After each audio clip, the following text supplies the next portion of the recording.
आज पुन्हा एक वार परमेश्वराची उपकारस्तुती करण्यासाठी परमेश्वराच्या भक्तजनासमोर उपस्थित राहण्याची जी संधी मला प्राप्त झाली त्याबद्दल मी परमेश्वराचे उपकार मानतो। आज मेचा दुसरा रविवार आपण मायवार म्हणून साजरा करतो। आपण आपल्या भक्तीचा आरंभ करूया। मंडळीतील सर्व माता आणि भगिनींना या मायवाराच्या हार्दिक शुभेच्छा मी देतो। आजच्या भक्तीचा आपण आरंभ करूया। सद्गुणी स्त्री कोणास प्राप्त होते, तिचे मोल मोत्याहून अधिक आहे। तिच्या पतीचे मन तिच्यावर भरोसा ठेवते, त्याला संपत्तीची वाण पडत नाही। ती आमरणतेचे हित करते, अहित करीत नाही। ती लोकर व ताक खटपटीने मिळवते आणि आनंदाने आपल्या हाताने काम करते। ती व्यापारी गलबतासारखी आहे, ती आपली अन्न सामग्री दुरून आणते। रात्री सरली नाही तोच ती उठून कुटुंबाच्या अन्न सामग्रीची व्यवस्था करते आणि आपल्या दासीस त्यांच्या अन्नाचा वाटा देते। शेतीची चौकशी करून ती विकत घेते आणि आपल्या हाताच्या कमाईने द्राक्ष मळा लावते। ती बलरूप पट्ट्याने आपली कंबर बांधते, ती आपले बाहू नेटाने कामास लावते। ते बाप वाचलेली वचन आपल्या सर्वांसाठी आशीर्वादित करो। आपण प्रार्थना करूया। धन्यवादित आमच्या जिवंत गौरवी सामर्थ्यशाली परमेश्वर पित्या, आम्ही तुझी स्तुती करतो, तुझ्या नावाला मान महिमा गौरव देतो। खरोखर तू चांगला आहेस आणि तुझी दया सनातन आहे। या जिवंताच्या भूमीवर तू आम्हाला जिवंत आणि पवित्र ठेवलंस, त्याबद्दल आम्ही तुला धन्यवाद देतो। परमेश्वरा, आज आम्ही मायवार साजरा करत असताना तुझ्या दासीच्या द्वारे, तुझ्या सेविकेच्या द्वारे जो संदेश तुझपासून आम्हाला आलेला आहे, तो विशेष करून तू आशीर्वादित कर अशी आम्ही तुझ्या चरणात प्रार्थना। आणि तुझं गौरव तू आमच्या सर्वांद्वारे करून घेतोस, म्हणून तुझे उपकार। आमचा धन्यता आणणारा प्रभू येशू ख्रिस्त याच्या गोड आणि पवित्र नावात मागतो, म्हणून तू ऐक। आमेन। आजच्या मननासाठी जो पहिला शास्त्र भाग निवडलेला आहे तो आहे पहिलं शमूएलाचं पुस्तक, याचा पहिला अध्याय 1 ते 28 वचन। मी रवींद्र सोनवणे, जे आपले चर्चचे ज्येष्ठ सभासद आहेत, त्यांना विनंती करतो की त्यांनी पुढे येऊन त्या शास्त्राचं वाचन करावं। पहिलं शमूएल पहिला अध्याय 1 ते 28 वचन आपण वाचणार आहोत। एफ्राईमाच्या डोंगराळ प्रदेशातील रामाथाईम सोफीम नामक नगराचा रहिवासी एक पुरुष होता। त्याचे नाव एल्काना बिन यरोहाम बिन एलिहू बिन तोहू बिन सूफ एफ्राईमी असे होते। त्यास 2 बायका होत्या, एकीचे नाव हन्ना व दुसरीचे नाव पनिन्ना। पनिन्नेस मुलेबाळी झाली होती, पण हन्नेस काही अपत्य नव्हते। हा पुरुष दरवर्षी आपल्या नगराहून सैन्याचा देव परमेश्वर याची आराधना करण्यास व होमबली अर्पिण्यास शिलो येथे जात असे। एलीचे 2 पुत्र हफनी व फिनहास हे परमेश्वराचे याजक तेथे असत। एल्काना यज्ञ करी तेव्हा तो आपली स्त्री पनिन्ना हिला व तिच्या सर्व पुत्रास व कन्यास वाटे देत असे। हन्नेस तो दुप्पट वाटा देई, कारण तिच्यावर त्याची प्रीती असे। परंतु परमेश्वराने तिची कूस बंद केली होती। परमेश्वराने तिची कूस बंद केली हे पाहून तिची सवत तिला मनस्वी चिडवी, जेणेकरून ती कुढत राहिली। शिलोस जाण्याचा त्याचा हा परिपाठ वर्षानुवर्ष होता। आणि हन्ना परमेश्वराच्या मंदिरी गेली, म्हणजे पनिन्ना तिला चिडवीत असे, तेव्हा ती रडे व काही खात नसे। तिचा पती एल्काना तिला एकदा म्हणाला, हन्ना तू का रडतेस?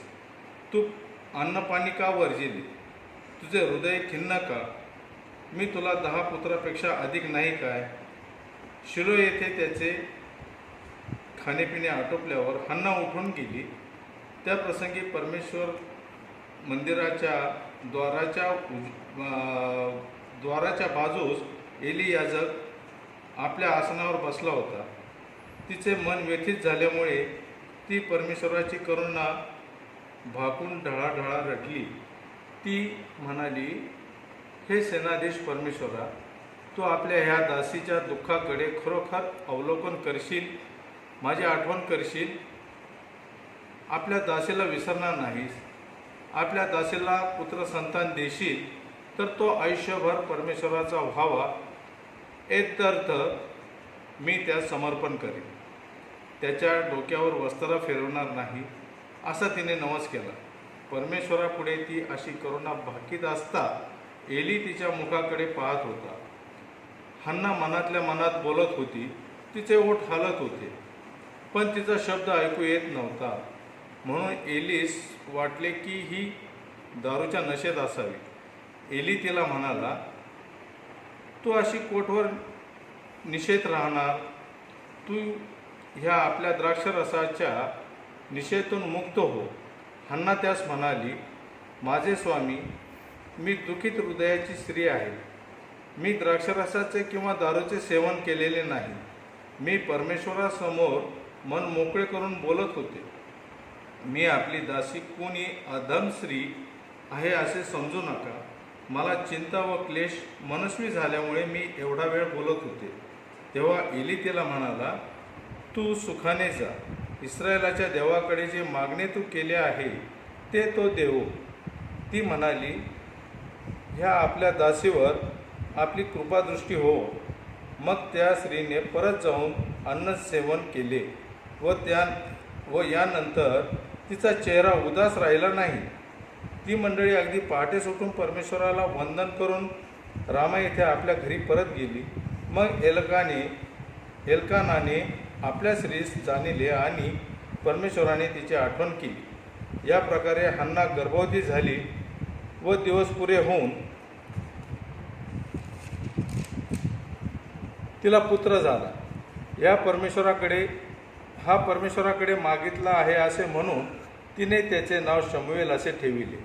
मग एल्काना परमेश्वराला आपले वार्षिक होमबली अर्पिण्यास व नवस फेडण्यास आपल्या सगळ्या परिवारासह गेला. हन्ना तेवढी गेली नाही.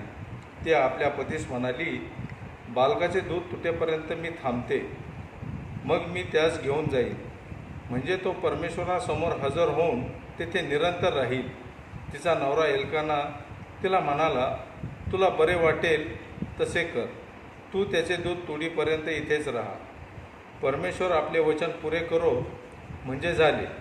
तेव्हाच ती स्त्री घरी राहिली आणि त्याचे दूध तुटेपर्यंत तिने त्याला स्तनपान दिले. त्याचे दूध तोडल्यावर ती त्यास घेऊन गेली. तिने 3 गोरे, 1 एफाभर सफीट, 1 बुदलाभर द्राक्षरस बरोबर घेतला आणि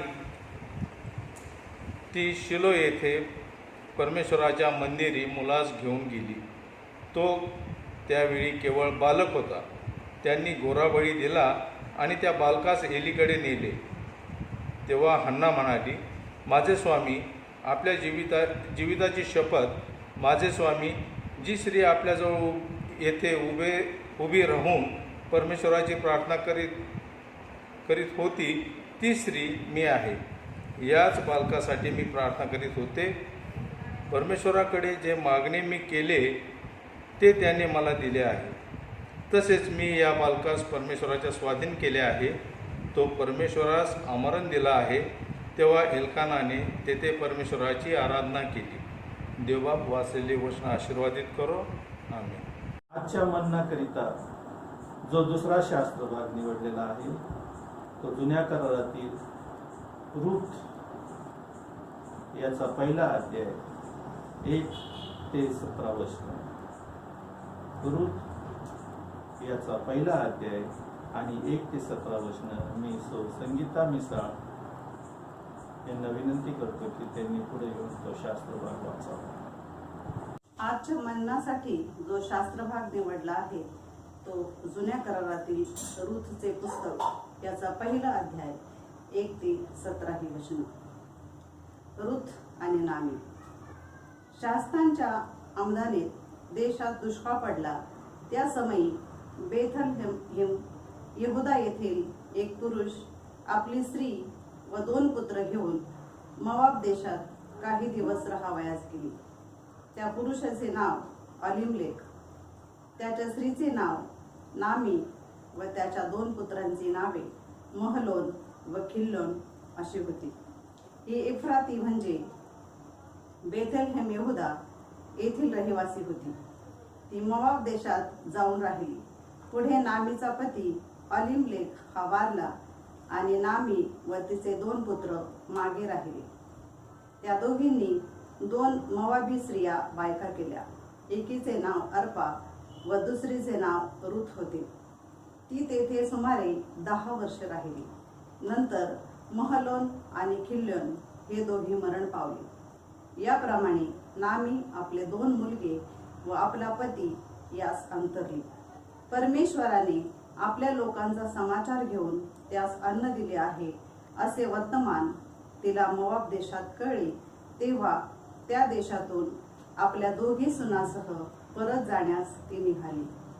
ती आपल्या 2 सुनांसह राहत होती. तेथून निघून यहुदा देशी जावयास मार्गस्थ झाली.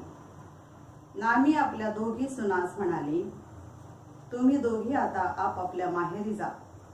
तुम्ही जशी मृतावर व मजवर माया केली तशीच परमेश्वर तुम्हावर करो. परमेश्वर करो आणि तुम्हास पतिगृह प्राप्त होऊन विसावा मिळो. मग तिने त्यांचे चुंबन घेतले व त्या हेल काढून रडू लागल्या. त्या तिला म्हणू लागल्या, नाही नाही, आम्ही तुम्हाबरोबर तुमच्या लोकांकडे येणार. नामी म्हणाली, माझ्या मुलींनो परत जा. तुम्ही मजबरोबर का येता? माझ्या पोटी का आणखी पुत्र आहेत की ते तुमचे पती होणार? माझ्या मुलींनो माघारी जा.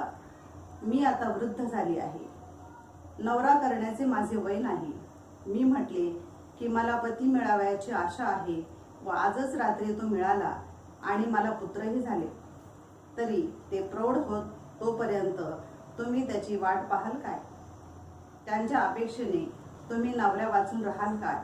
छे छे, माझ्या मुलींनो, तुमच्यामुळे मी मनस्वी कष्टी होत आहे.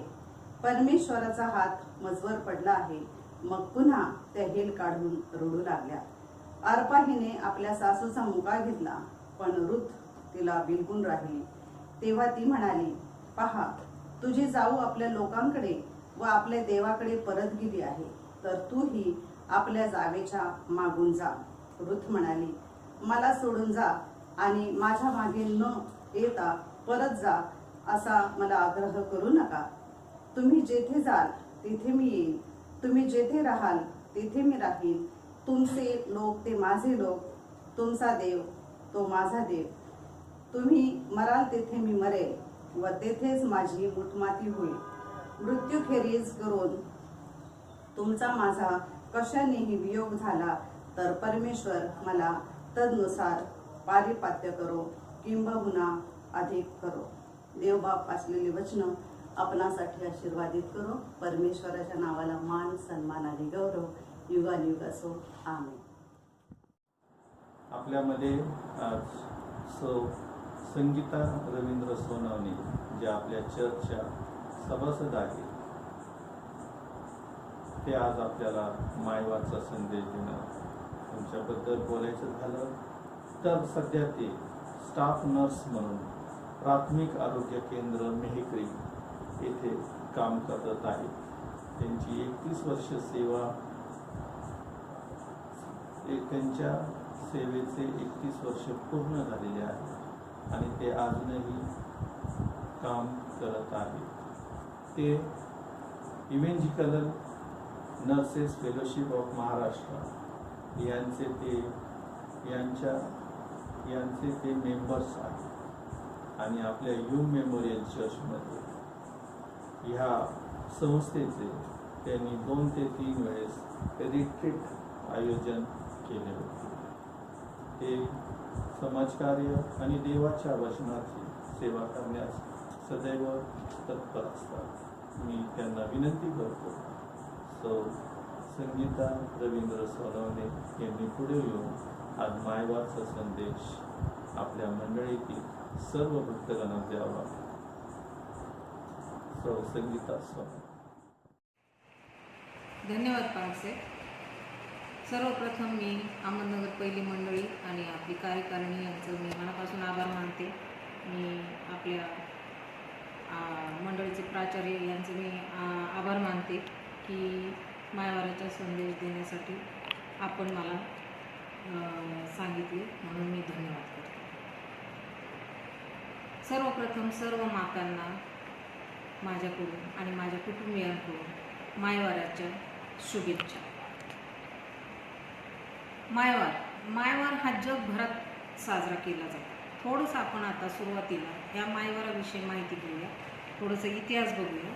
सन 1600 ग्रीस देशामध्ये ग्रीसमधील जी दैवतांची माता होती रिया, या देवीच्या स्मरणार्थ हा दिवस ग्रीसमध्ये साजरा केला जायचा. नंतर इंग्लंडमध्ये येशू ख्रिस्ताची आई मरिया हिच्या स्मरणार्थ हा दिवस इंग्लंडमध्ये साजरा व्हायला सुरुवात झाली. खऱ्या अर्थाने मायवार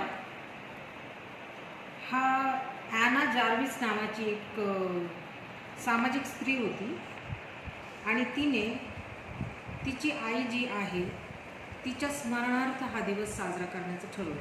तिची आई 9 मे 1905 मरण पावली आणि तिच्या हे लक्षात आलं की लेकरं आईला फारसं महत्त्व देत नाही किंवा आईचा सन्मान करत नाही किंवा आईला कुठल्याही प्रकारे ते सन्मान देत नाही, आणि म्हणून तिने हा दिवस मायवार साजरा करावा आणि ह्याच्यासाठी एक राष्ट्रीय सुट्टी जाहीर व्हावी ह्या दृष्टिकोनातून खूप प्रयत्न केले. शेवटी तत्कालीन अमेरिकेचे जे अध्यक्ष होते वुडरो विल्सन यांनी आईचे आभार व्यक्त करण्यासाठी आणि आदर करण्यासाठी, कुटुंबाचे ममत्वाचे नाते घट्ट करण्यासाठी 10 मे 1908 पहिला ऑफिशियल मायवार हा साजरा केला आणि तोही मिसेस रिसे जार्विस यांच्या स्मरणार्थ अँड्रूज मेथोडिस्ट चर्च ग्राफ्टन, पश्चिम व्हर्जिनिया, अमेरिका येथे तो साजरा करण्यात आला आणि पुढे चालून जगभरात मग हा मायवार सगळीकडे साजरा होऊ लागला. आणि म्हणून आज आपण मायवाराची भक्ती आपल्या मंडळीमध्ये घेत आहोत. बायबलमध्ये अनेक स्त्रियांबद्दल, मातांबद्दल माहिती दिलेली आहे.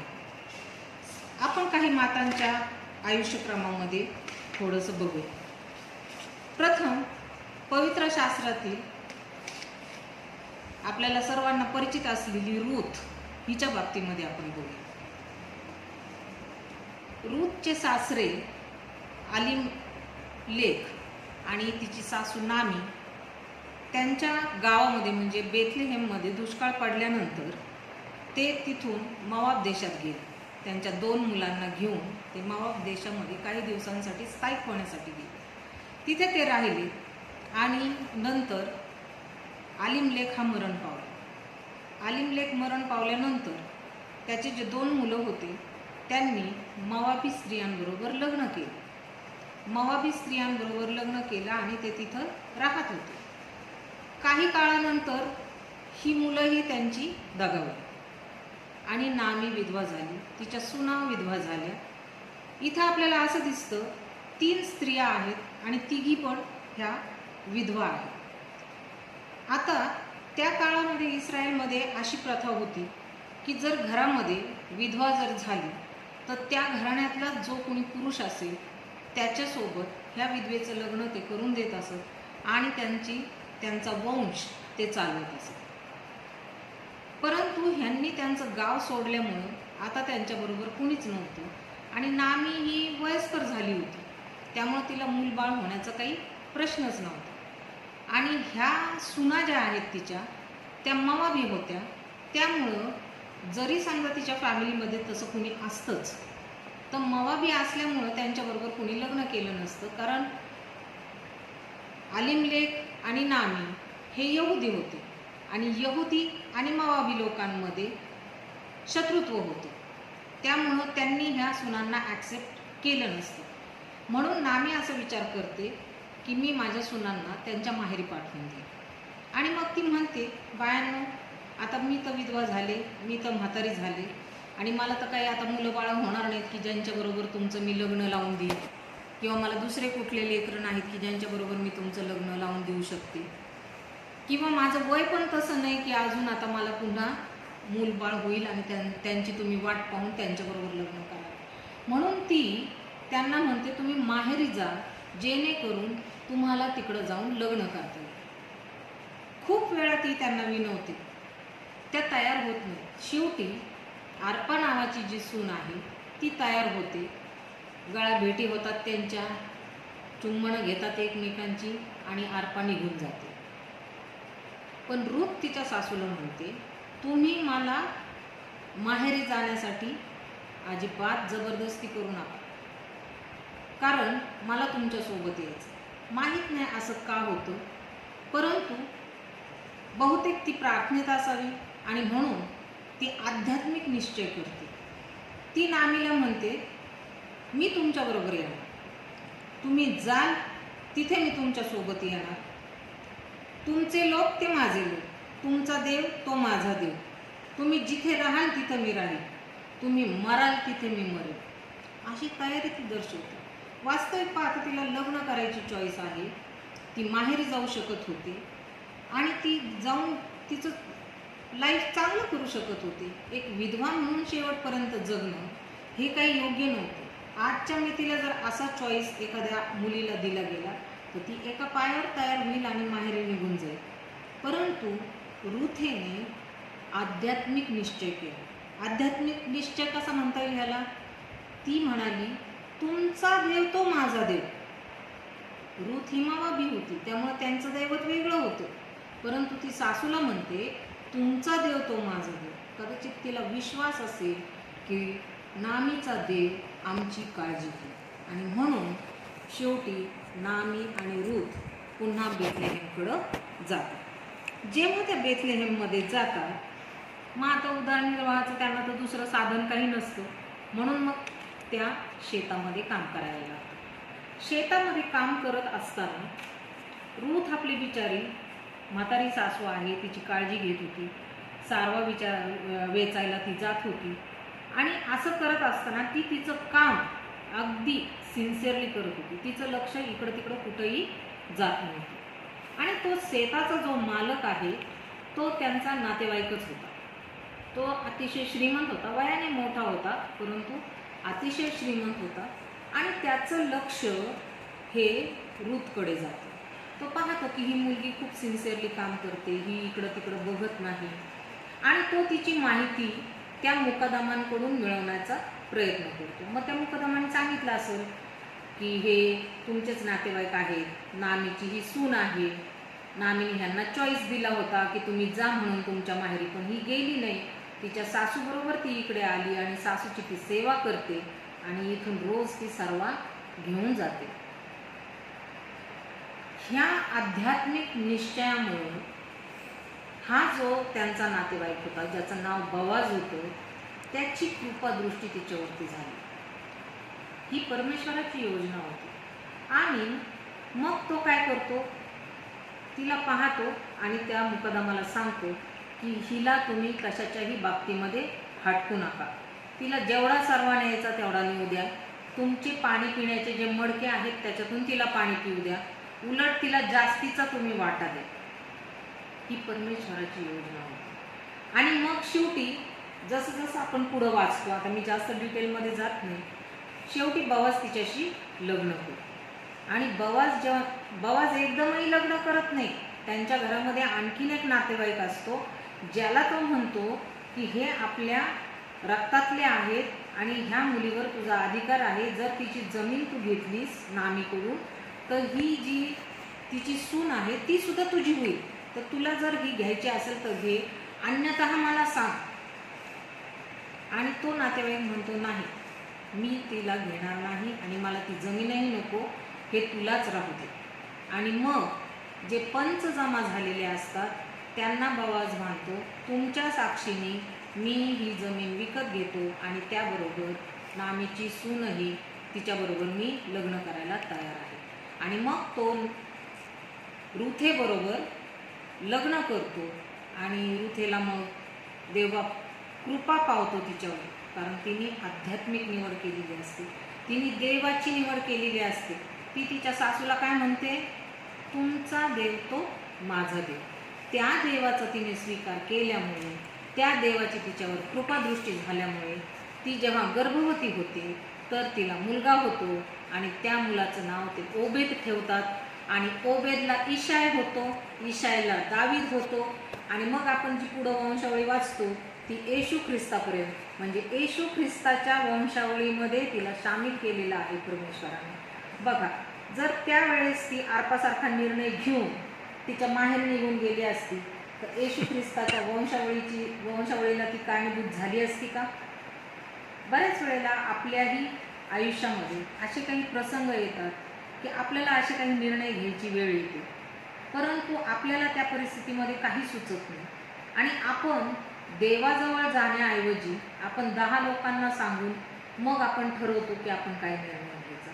परंतु सर्वात प्रथम आपण काय केलं पाहिजे, परमेश्वराजवळ आपलं गाऱ्हाणं जे काय आहे ते मांडलं पाहिजे. रुथेसारखं म्हटलं पाहिजे की तुमचा देव तो माझा देव, म्हणजे देव आपल्यावर आपोआप कृपादृष्टी करेल आणि आपल्याला जे उत्तम ते देईल आणि उत्तम ते रुथेला मिळालेलं आहे.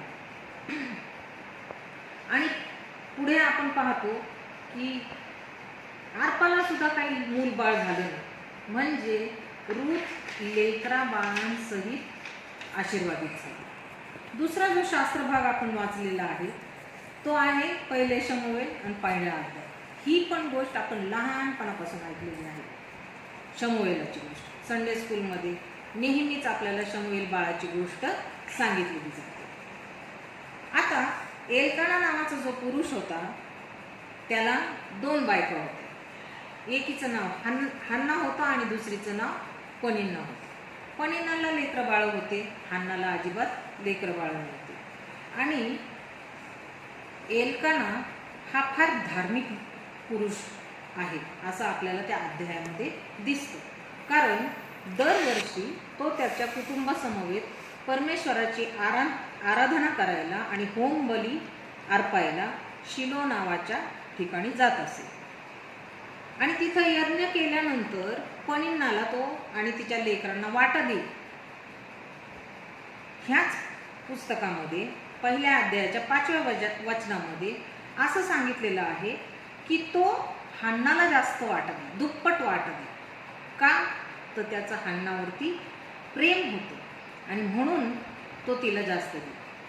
परंतु परमेश्वराने तिची पूस बंद केली होती. माहीत नाही का, एल्कानाचा तिच्यावर जीव होता, पण एल्कानाला लेकरं बाळ कुणी दिले?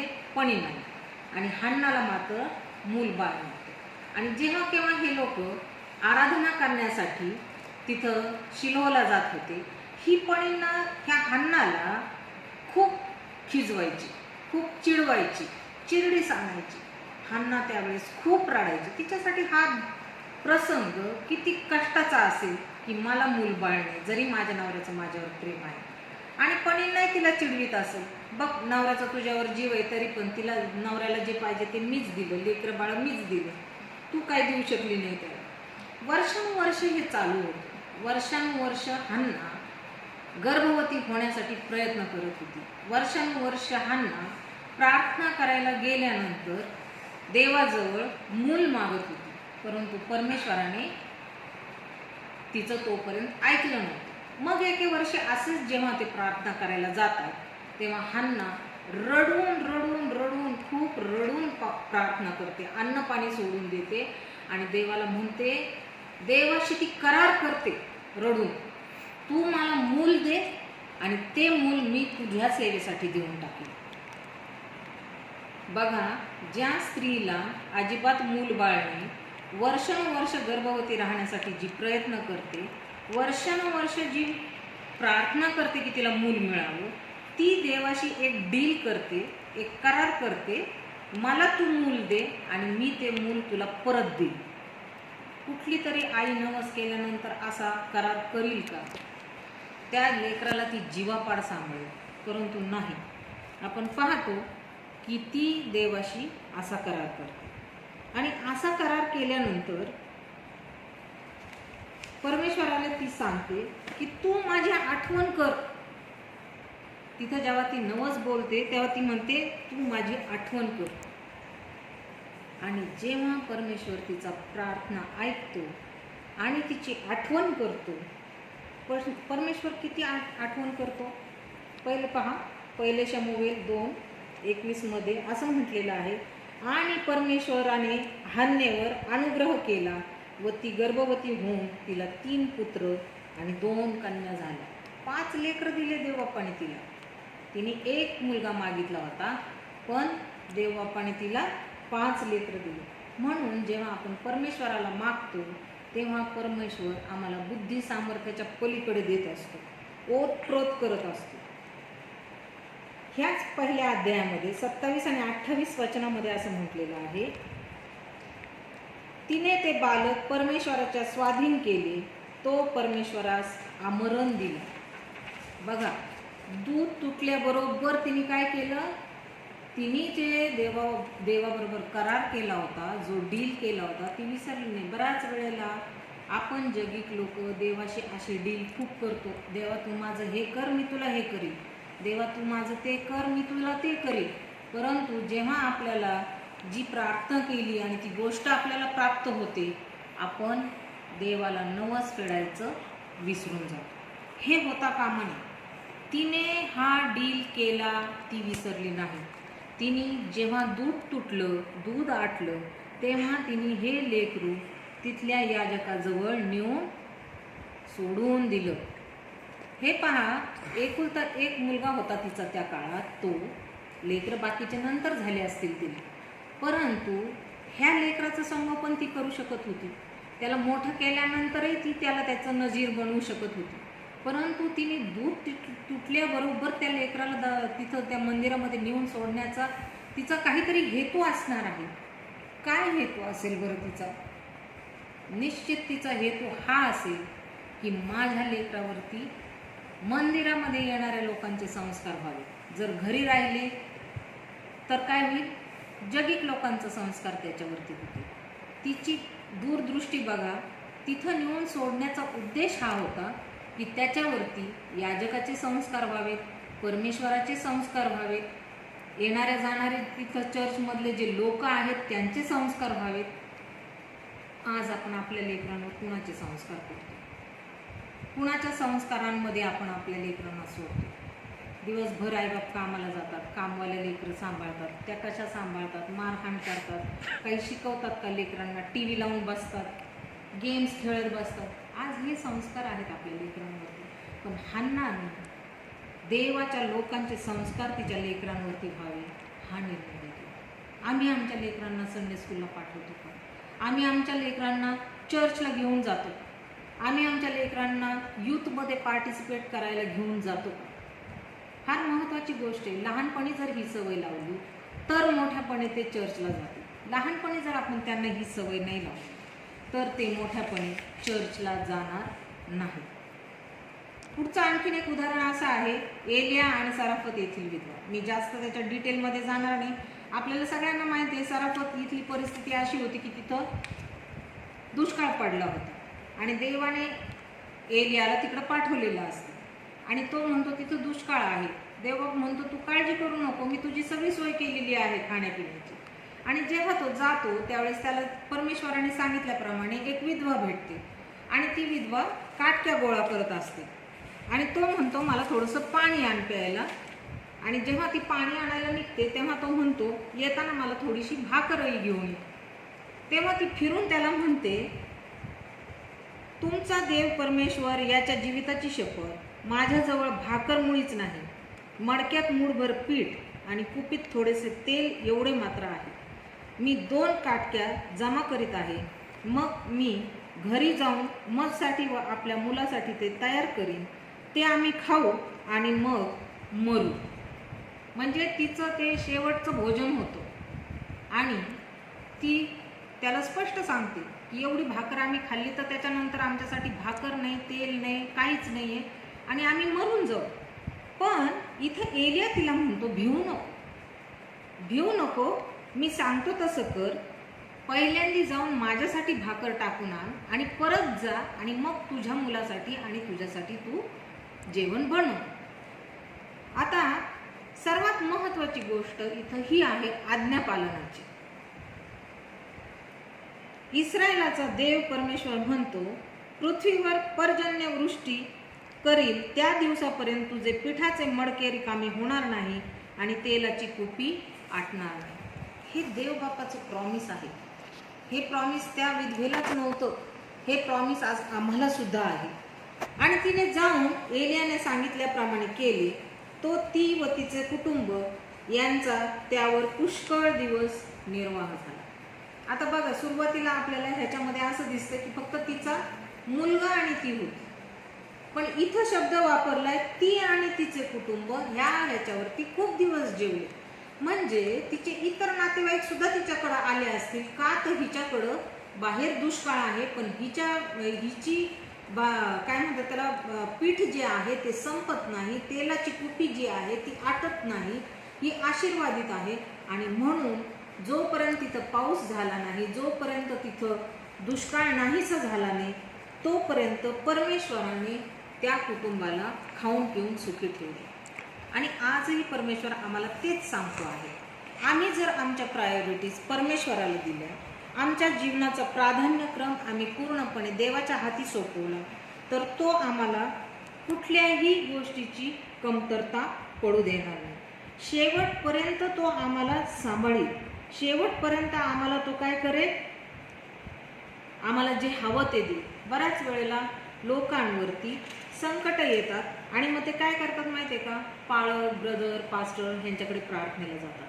आणि जेव्हा ते प्रार्थनेला जातात तेव्हा ते म्हणतात, बघा ना पाळक साहेब, प्रार्थना करा ना, तुम्हाला काही समजते का, आम्हाला सांगा ही परिस्थिती आमच्यावरती अशी का आली. जाताना ते पाळक साहेबांना असं म्हणतात की काहीतरी त्यांना दैवी शक्तीचं ज्ञान त्याच्यातून मिळावं. आणि पाळक साहेबांनी वचनातून काही सांगण्याचा प्रयत्न केला तर ते त्यांना ऐकायला आवडत नाही, कारण ते त्यांच्या मनामध्ये जे उत्तर घेऊन आलेले असतात ते उत्तर आणि ते पाळक साहेब सांगतात ह्याच्याशी ताळमेळ बसत नाही. त्यांना जे ऐकायचं असतं ते जर पाळक साहेबांनी सांगितलं नाही तर ते निराश होऊन निघून जातात. आपण कधी ओळखणार आहे की परमेश्वर आपल्याला काय सांगतो, त्याला काय आपल्याकडून अपेक्षा आहे आणि आपण काय करायला पाहिजे. आज जगामध्ये आपण पाहतो अनेक महान लोक झालेली आहेत आणि ही जी महान लोक आहेत ह्यांच्या पाठीमागे कुणाचा ना कुणाचा तरी हात आहे. आणि बहुतेक वेळेस असं म्हणतात की प्रत्येक पुरुषाच्या मागे एका स्त्रीचा हात आहे, परंतु स्त्रीच्या हातापेक्षा आईचा हात आहे. आणि प्रत्येकाची आई ही महान असते. आणि आई या शब्दाचा अर्थ जो आहे तो देवावरील विश्वास असाही आहे. यशया 66:13 असं म्हटलेलं आहे, जशी एखाद्याची आई त्याचे सांत्वन करीते तसे मी त्याचे सांत्वन करीन, यरुशलेमेत तुमचे सांत्वन करीन. असं परमेश्वर देवबाप आपल्याला म्हणतो. जर आम्ही पुरुषार्थी शब्दाने देवाचा विचार जर केला तर पुरुषार्थी शब्दाने देवाचा विचार कसा होतो की तो शक्तिमान आहे, ज्ञानी आहे, महान आहे. पण जर आपण यशया 66:13 ह्या वचनाप्रमाणे जर आपण पाहिलं तर इथं त्याची आईची भूमिका आहे. आणि आई जो शब्द आहे हा ममतेचा शब्द आहे. ममताळूपणाची भावना किंवा ममताळूपणाचा गुण हा मातेशी निगडीत आहे. परमेश्वर देवबाप केवळ ज्ञानी किंवा शक्तिशाली आहे असं नाही, तर तो कनवाळू आहे, दयाळू आहे, ममताळू आहे, दयाचा सागर आहे आणि प्रेमळ आहे. देवाने मनुष्य त्याच्या प्रतिरूपाचं निर्माण केलं. आणि कशासाठी निर्माण केला? त्याच्या संगतीसाठी. परंतु एदेन बागेमध्ये देवाचं आणि मनुष्याचं नातं तुटलं. पण देवाने तरी सुद्धा मनुष्याला सोडलं नाही. मनुष्याने देवाला सोडलं. मनुष्याला देव नको होता त्याच्या आयुष्यामध्ये.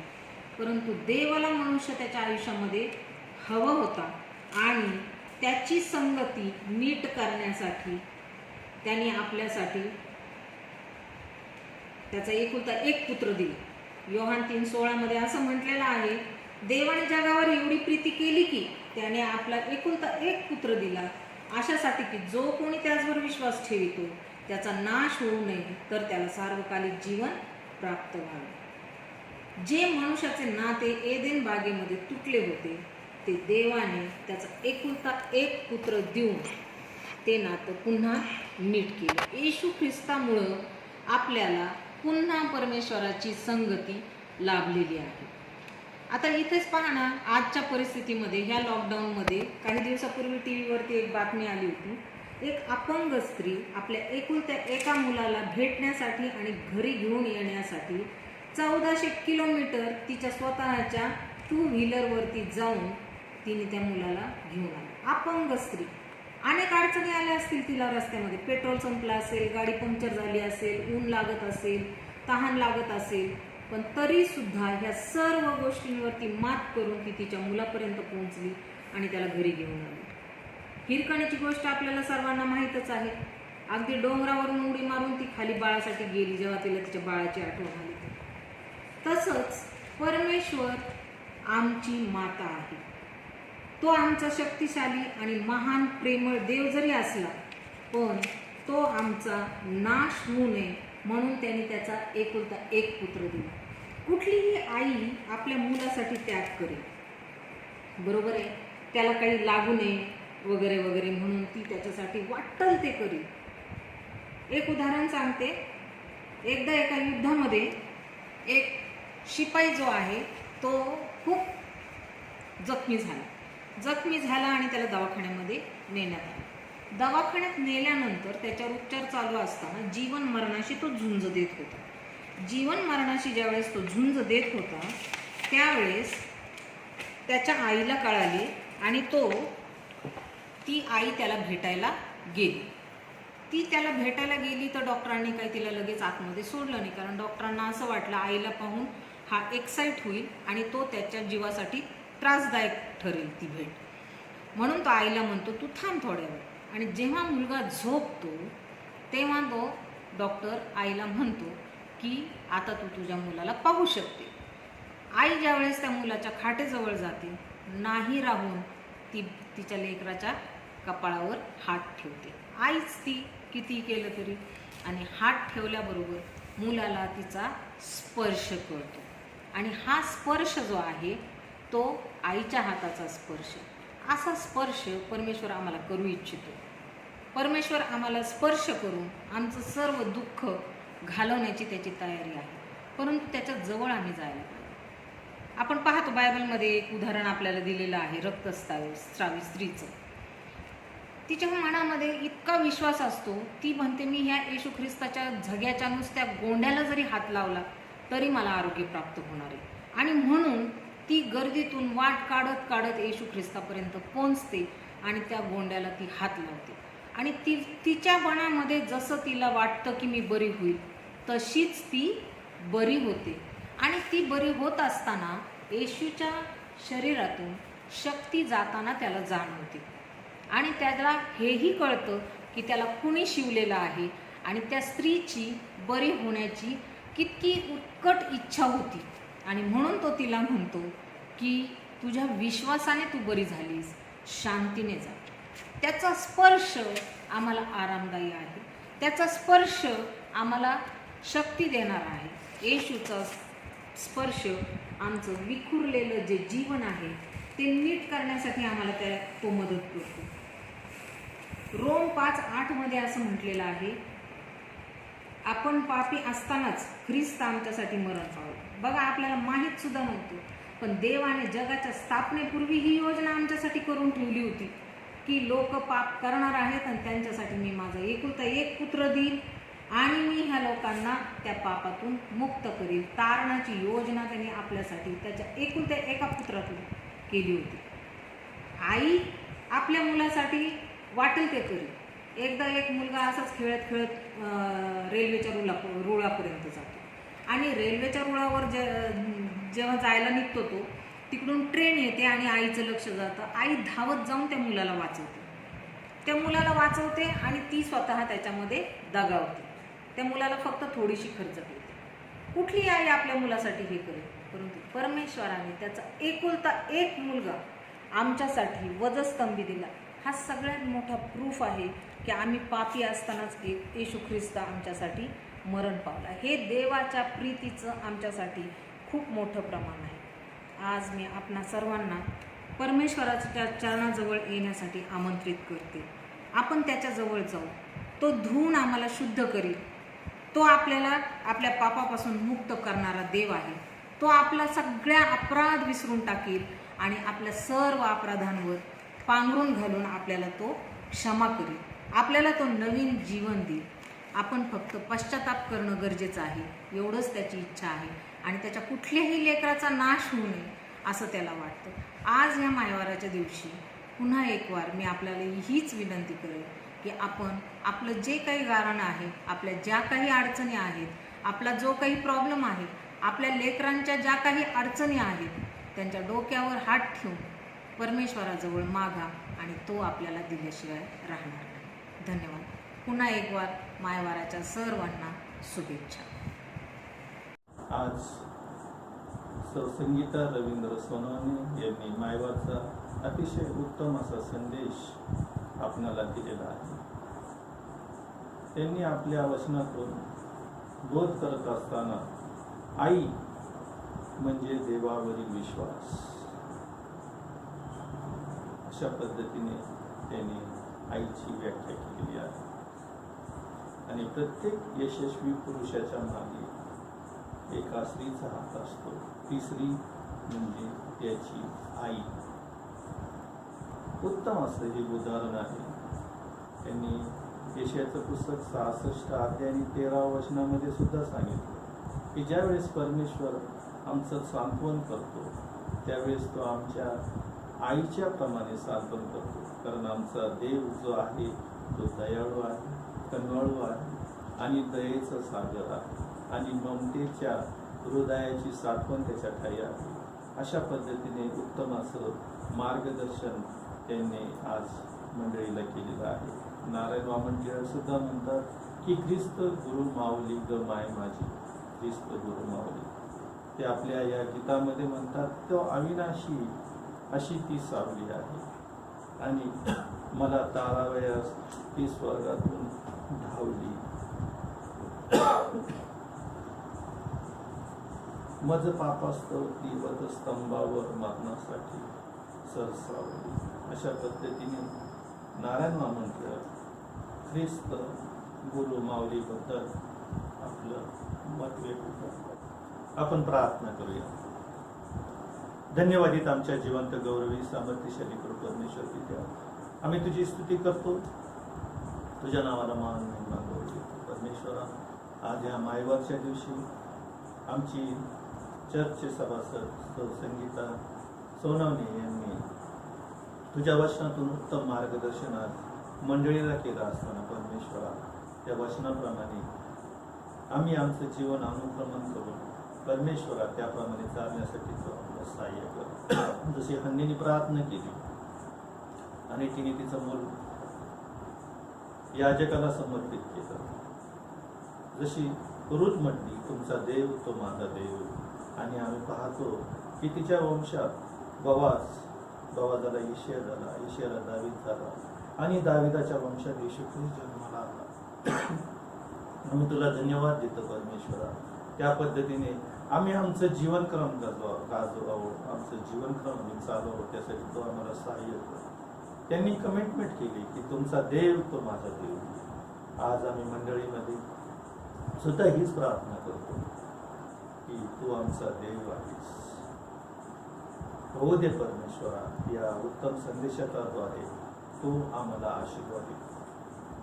आमचं सहाय्य कर, आमचं मार्गदर्शन, आमचा धन्यता आणणारा प्रभू येशू ख्रिस्त याच्या गोड आणि पवित्र नावात मागतो म्हणतो ऐक बापा. आपण प्रभूने शिकवलेली प्रार्थना म्हणूया. हे आमच्या स्वर्गातील बापा, तुझे नाव पवित्र मानले जावे, तुझे राज्य येवो, जसे स्वर्गात तसे पृथ्वीवरही तुझ्या इच्छेप्रमाणे हो. आमची रोजची भाकर आज आम्हाला दे, आणि जसे आम्ही आमच्या ऋण्यास ऋण सोडले आहे तसेच तू आमच्या ऋणी आम्हास सोड, आणि आम्हास परीक्षेत आणू नकोस, तर आम्हास वाईटापासून सोड, कारण की राज्य, सामर्थ्य आणि महिमा ही सर्व काळ तुझीच आहे. आमेन. आता देव बापाची प्रीती, येशू ख्रिस्ताची कृपा आणि पवित्र आत्म्याची सहभागिता तुम्हा सर्वांबरोबर आता आणि सदा सर्व काळ राहो. आमेन.